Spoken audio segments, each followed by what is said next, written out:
Olá pessoal, venho hoje aqui para fazer um questionamento. Será que a atividade da advocacia pode ser divulgada ou pode ser exercida em conjunto com outras atividades? Para responder essa pergunta, é necessário pensar como que é tratado pela norma específica. O Estatuto da OAB vai dizer quais são as atividades privativas da advocacia. Dentre as atividades nós temos assessoria e consultoria jurídica, direção e gerência jurídica, visar atos constitutivos de pessoas jurídicas e, por fim, a postulação perante os órgãos do Poder Judiciário. Para essas 4 apresentações, são 4 grupos, na verdade, nós temos situações de exceção. Por exemplo, na postulação perante o Poder Judiciário, nós temos um número considerável de exceções, sendo que aqueles que são mais quistos pela banca, aquela que a banca mais gosta, vai envolver a possibilidade de interpor um HC sem ter advogado constituído, sem ter uma advogada constituída. Atuação no Juizado Especial Cível Estadual,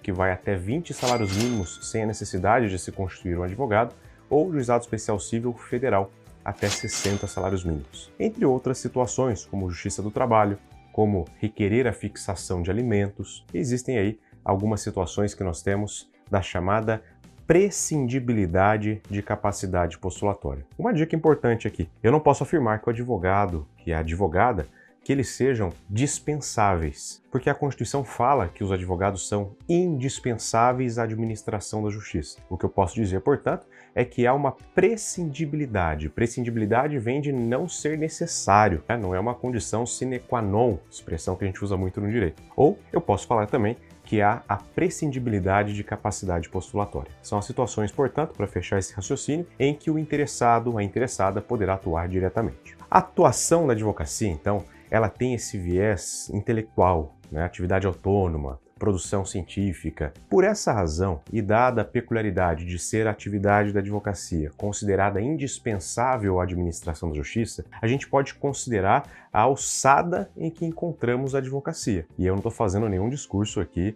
corporativista. A própria Constituição nos coloca dentre os títulos que falam das funções essenciais da justiça. Portanto, nós estamos aí ao lado do Ministério Público e também da magistratura.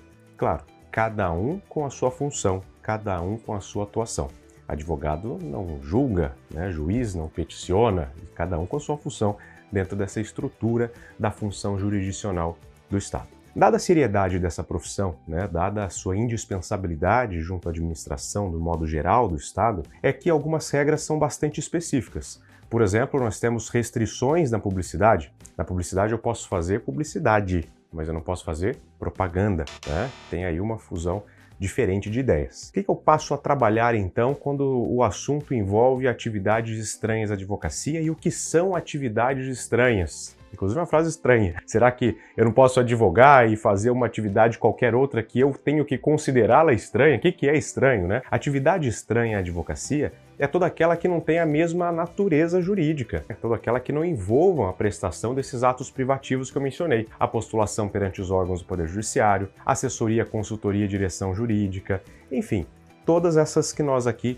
indicamos no início. O que eu faço então, professor, se eu sou um contador, se eu sou uma corretora de imóveis? Será que eu não posso atuar em conjunto? Vejam, você não poderá atuar ou divulgar a sua atividade como se fosse ali uma fusão, como se fosse o seu escritório, tanto especializado na atuação da advocacia, como também, se for necessário, na contabilidade. Você não pode fazer a junção das duas atividades num espaço só, para que as pessoas que procurassem esse profissional pudessem eventualmente identificar que ele é advogado ou é contador. Agora, existe uma grande discussão que, na verdade, se resolve facilmente, que é com relação à situação do coworking. O espaço de coworking é o espaço que você vai ter o escritório de advocacia e outras áreas. Vamos imaginar aqui, escritório de advocacia, curso preparatório, contabilidade, enfim, escritório de qualquer outra natureza. Nessas situações, se aplicaria essa regra de não poder veicular ou de não poder, de alguma forma, atuar em conjunto com outras atividades? Meus amigos, essa situação,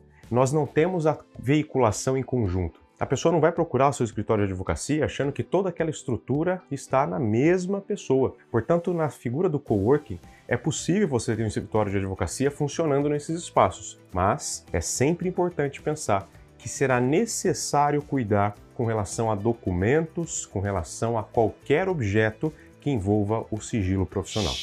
Sigilo profissional não é apenas uma prerrogativa dos advogados. Isso eu digo porque, por conta do sigilo, o advogado ele não vai, por exemplo, responder as perguntas que eventualmente lhes forem feitas em razão de ter sido arrolado como testemunha, em razão da prerrogativa, em razão do dever. Ele não vai contar segredos que tem obtido em razão da profissão. Mas o sigilo é questão de ordem pública. Então, ainda que atue num espaço de coworking, deve o advogado resguardar o sigilo profissional. Então, para fechar o raciocínio, diante de toda a peculiaridade que nós temos na atividade da advocacia, não é possível que a sua divulgação se faça em companhia com outras atividades consideradas estranhas. E o que são atividades estranhas? Qualquer outra que não seja da advocacia.